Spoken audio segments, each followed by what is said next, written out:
Have you got a story to share? A moment, an experience, something that happened that you believe that can help someone else?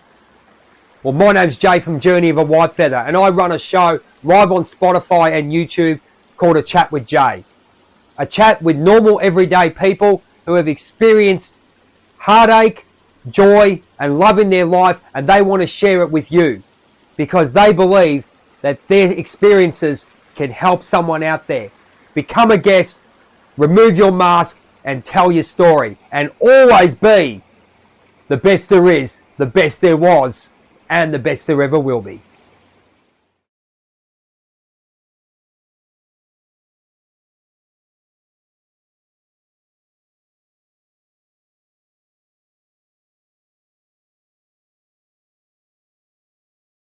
Hey guys, this is Jay here, Journey of a Whitefeather, a chat with Jay, opinions and views, and this is, I'm telling you right now, this is one of the biggest episodes you're going to get from the Robin Hood effect. I've been talking about the Robin Hood effect, awareness, accountability, choice, freedom and voice, and you can't get any bigger in Australia, if not the world. This great man here that I met, probably I knew about him about 4 years ago, but having contact with this man and his knowledge and just the people he hangs around with is incredible. We're going to have a quick chat about it, and we're going to have a quick chat to him. He's going to go for some knowledge, but we're just going to talk some truths on this one, ladies and gentlemen. This is Tim, the guy with the hat. Beat the reset, and that's exactly what it means. Beat the reset. Think about it. Outside the square, Timmy, absolute pleasure. We're going to talk money, spirituality, and everything. Mate, an absolute honor. I had Sam on the other day. Thank you for coming on. Oh, Jay, it's an absolute pleasure. And right back at you, you're an absolute testament to your audience as well. Your work is outstanding, an incredible man, handsome man too, I hasten to add. Your book and your work and your dedication and your passion, I love it. I mean, I think energy attracts energy, like attracts like. And the second I laid eyes on you, I thought, no, this man's the real deal. So you just know energetically, people can tell you anything they like, don't you think? And then energetically. So as soon as I felt your big bear hug arms around me, I thought this man's the real deal. You can feel that energy. Do you sense that? Absolutely, mate. I mean, I've been obviously I do a lot of spiritual work with regards to energetical, I guess, energy and obviously intuition, all those kind of things that we talk. I guess we put it under spirituality. Done a lot of work with regards to natural healing, wellness, but also astrology, all those things that we talk about that people go, oh, it's a bit woo-woo. But once you get into it, understand there is a connection, and we are earth beings, and we're understanding that this is where you come in. We are being taken away from the earth, my friend. And I think that what we've got, and ladies and gentlemen, I'm just going to say, beat the reset, man. I cannot say this is like the Mutual Admiration Society, but it is because this man's trying to save you, and that's it. End the story. The knowledge I've gained from this man especially in the last years, Tim, I think you've really ramped it up in the last year, my friend. Do you want to give us a quick rundown? Because we're going to talk some really big issues, but do you want to give a bit of a plug about what you do, where you're at, where they can find you, and the information, and don't hold back. Be honest. And I know the man in the hat is always honest. Yeah, well, you've listened to a few rants. I mean, I'm known for my rants on the Monday night on the Monday night. And well, who has beat the reset? I guess we came to the internet, we came to social media 3 years ago in the April of 22, just out of COVID, when the world was still reeling from the nonsense, of course, that somehow bats or Wuhan or I don't know who knew what was going on. Yeah, They've since admitted they lied. Surprise! yeah, surprise. Yeah, were you shocked, Jay, when you heard that? No, I was absolutely filing not. my nails. I think somebody came in and said they lied, and I went, Hey, listen, can you get me a scone? It's like I couldn't have cared less. But I mean, seriously, do we need to be told they lied? We kind of figured it out. Anyway, my channel started out of COVID, 2022. The first year I starved to death, which is what you do in socials. It's very hard on social media. Yeah, it is. Unless you're going to get naked and be a young girl dancing to music on TikTok, you're going to do it tough. And then the first year, at the end of the first year of Beat the Reset, no one was listening to my channel. I got to be honest. I was at the point where a lot of podcasters get to. It's like it's time to give it away. Been on socials for a year. Survived on cups of coffee, which of course had this buy me a coffee program. Yeah, coffee. Yep, heard of that one. Yep. Yeah. And people used to buy me coffees, and they used to think they were actually buying me coffee, which was really funny. They used to say, "Look, I hope you're okay with the caffeine." It's no, guys. It's just a donation. It's a Really? donation program. Are you serious? Yeah, people were. Yeah, well, you know what people are like on socials, and there were people that thought I was. And then after a year, I finally attracted a brand partner who was interested in what I was doing. I didn't have a very big audience. But it was enough to, I guess, keep the lights on because I was ready to give Beat the Reset away. I thought it's not real. It's too much work. It was, as you know, how much work goes into socials. And, Absolutely, yeah, man. It's really a trade-off between your sanity and whether you can actually keep it going. So I thought if I don't attract the brand partner and something doesn't change, I'm going to be gone. Now, the other thing I did is I wrote a book. I wrote a book very early on, and I feel What's the name of that book, mate? I haven't got the book here. I'm actually not in Melbourne at the moment. I'm in Brisbane. No problem. He's in the. I'll just let you know. He's in the secret studio of Beat the Reset Brisbane branch. What was the first branch? Brisbane secret branch? studio, and you can see people walking past in the background. So the name of the Watch book out is for the called bat signal. The Things We Were Never Told About Money is my first book. I wrote it in the August. Oh, it was released in the August of 2022. And it was a very quick book. It was only around about 95 pages long, and it was enough to get my initial message out. I sold it on Amazon, and it's become bigger now than it was at the start. Because we've got a bigger audience now. And then I went along I got a brand partner and we went along for a little while and I started doing public speaking through 2023. And then in the August of 2023, once again, wrote another book. And this one was called The Great Asset Shift. And it was all about silver and the importance of silver historically as a trading asset, which is my number one favorite asset. Then I hobbled along for a bit longer and had a fallout with my brand partner, and we decided to part ways over a little bit of a disagreement on something. And then I, of course, met the fabulous Sam from Liberty Bullion, who I believe you had on your channel. Oh, mate, did I what? And Sammy's amazing. Sammy is the real deal as well, and he's the kind of guy, if you're ever going to go into battle, you want by your side.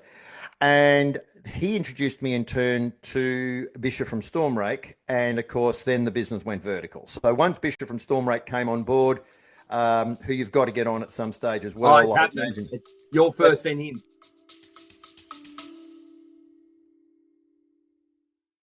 I'd like to take this time to shout out our supporters at Liberty Bullion, the best gold, silver and platinum traders in Melbourne, even Australia. If you want to give them a call, their knowledge, their customer service is second to none. Back to the show. Yeah, look, it was, so then we went from having no dollars to turning over $100 million between when Bishop came on board to, we haven't done our final tax returns, but we're well north of 100 million now. And so in less than a year, we went from starvation to essentially people really came on board and started listening to us. And it was a lot of, look, we've been shadow banned more times than most people have had hot dinners. This is the same with currency and money. They've done the same thing. The same people did the same thing. They tricked you they took away, and this is where my second book came in. They took away your monetary system and they gave you currency, just like we lost our lost our health system to pharmaceuticals. Exactly the same. There's no difference. It's the same creatures doing the same thing. That this one, my particular contribution to mankind is in the monetary system.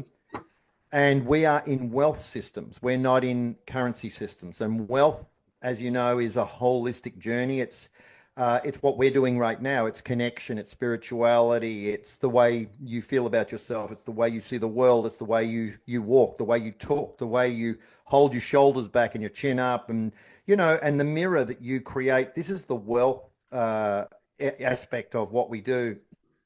And monetary is a simple thing. And for your audience, I'll simplify it very quickly.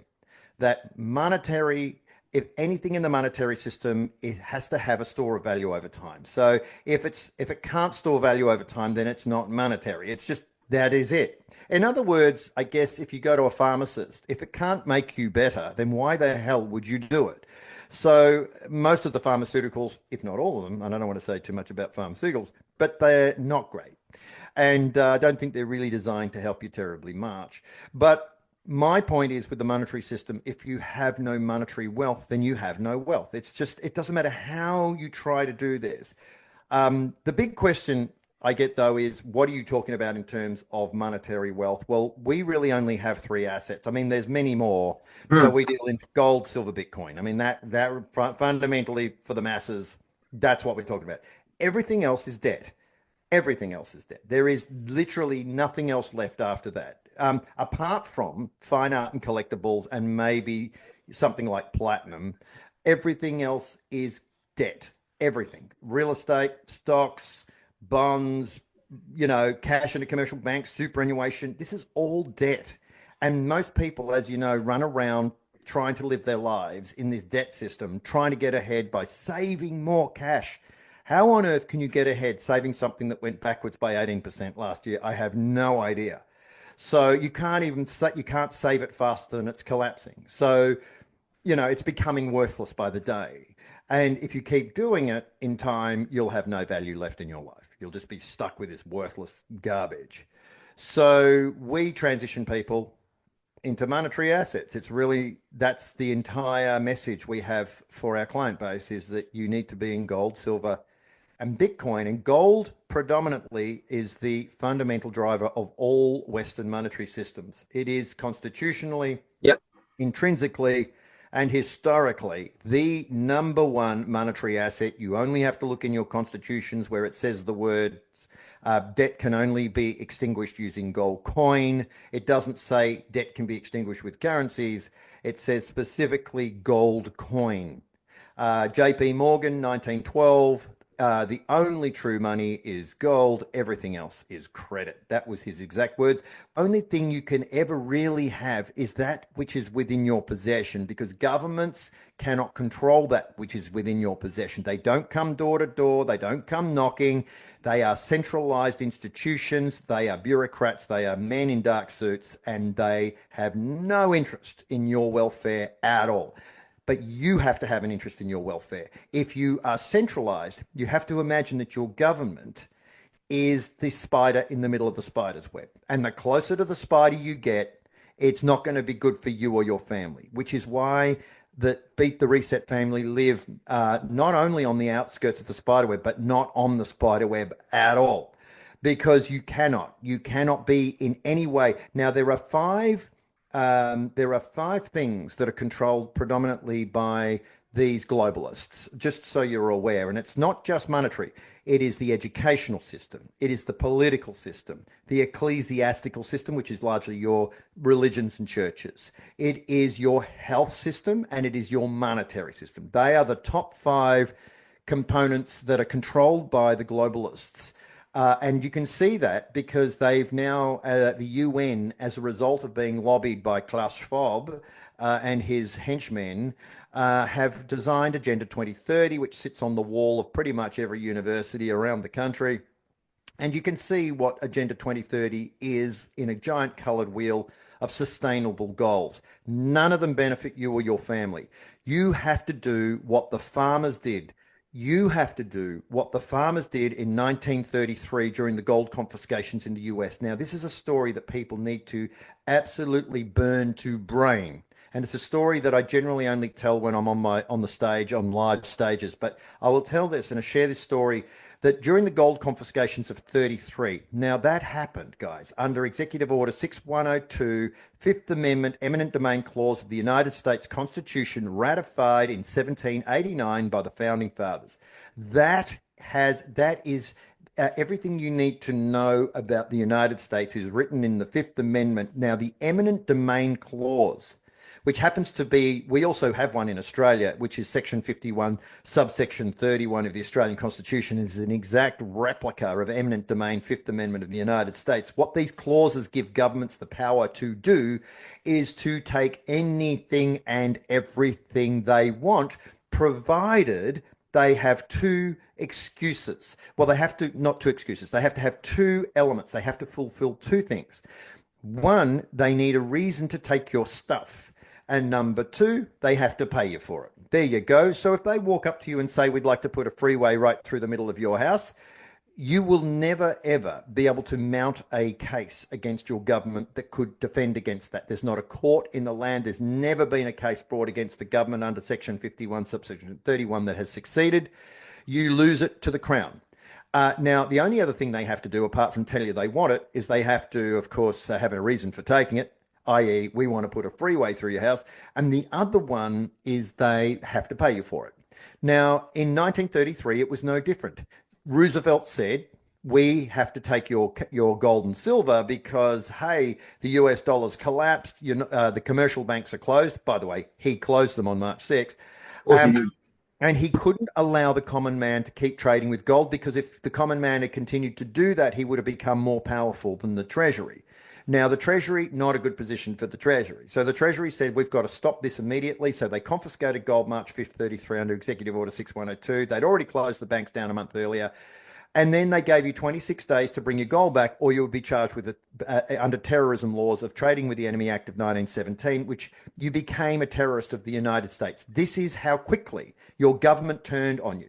They said to you, all mums and dads who are now starving in the streets, living on a temporary medium of exchange issued by the Treasury. A temporary medium of exchange is what happens when there is no work, people have no work, the banks were closed, companies were shut down, and the government started handing out free cash because nobody had enough to eat. So, and the retailers were offering lines of credit to mums and dads for loaves of bread and things. The suicide rates are off the charts, but you can't read about that anymore because they've, of course, got rid of all the records.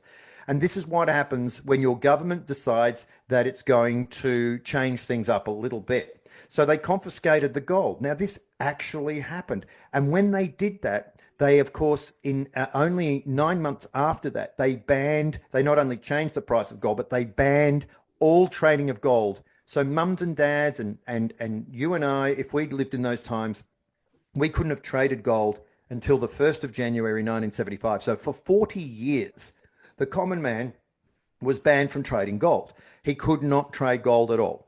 In fact, it was totally illegal to trade gold at the consumer level. So, but what I wanted to share with you is the important thing you need to know about how important it is to hold your assets. And this is why I say you need to hold your assets. You asked me about the biggest things I need to tell you here. Well, the biggest one is if you don't hold it, you don't own it. Somebody else probably owns it. So if you look in your commercial bank account and you think, who has that? Who owns that commercial bank account? You own it.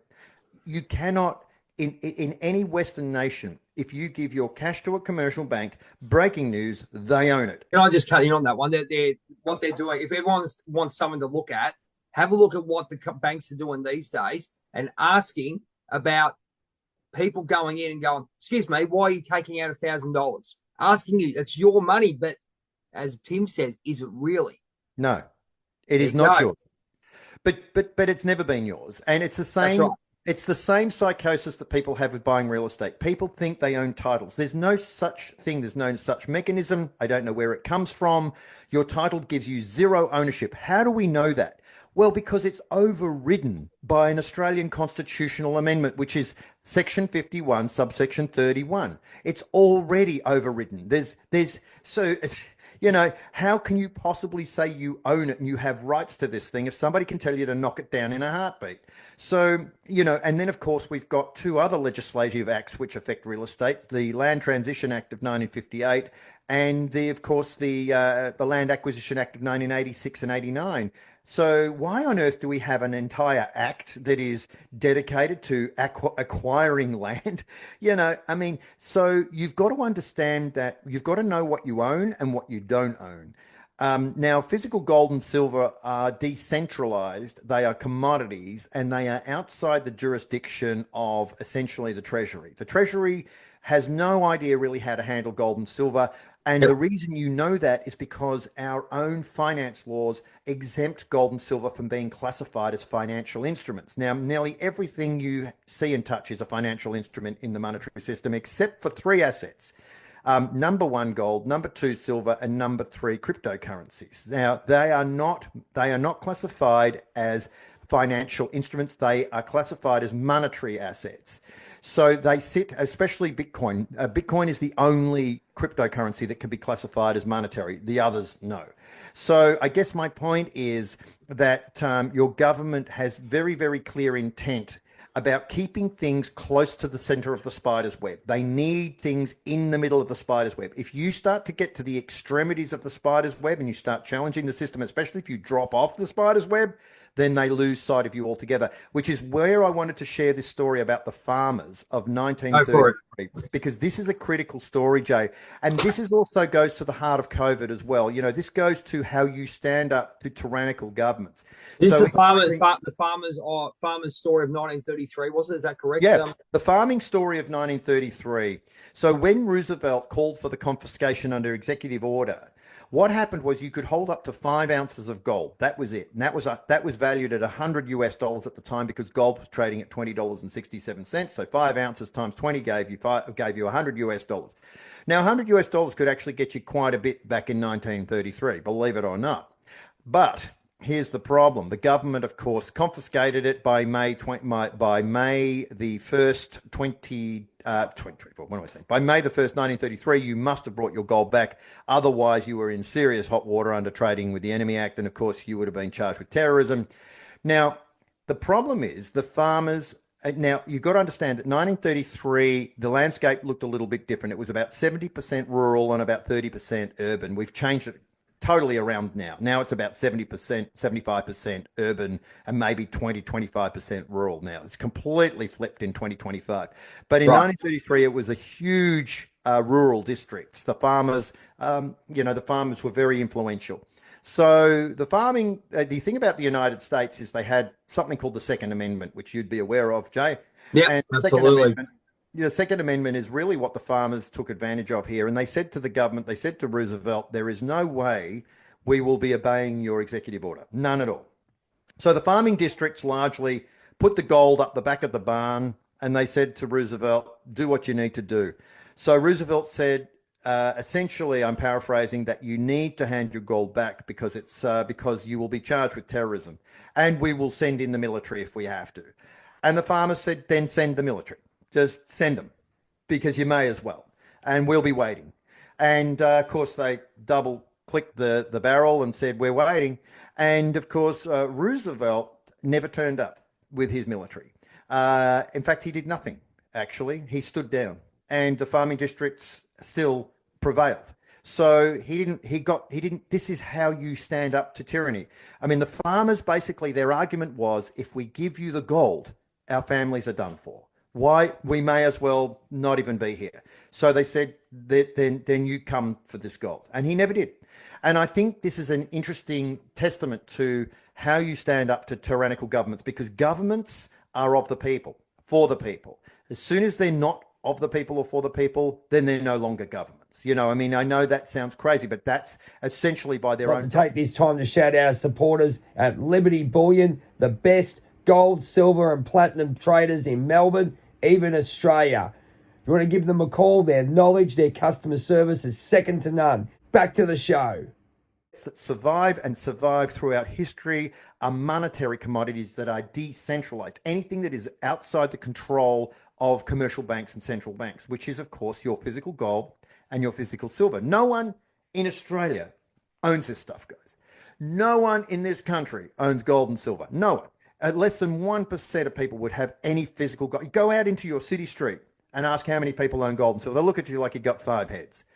And Bitcoin, again, most people think Bitcoin is a scam. Most people think Bitcoin's satanic. You know, as I said yesterday on my channel, it's amazing how many people come up to me and say, oh, Bitcoin's satanic. And I say, have you seen a US dollar note lately? It's got a pyramid with an all-seeing eye on it. I mean, you tell me Bitcoin's satanic? It's kind of a digital currency that's tradable anywhere in the world, decentralized, sovereign. We've now got a strategic Bitcoin reserve that Trump signed into life.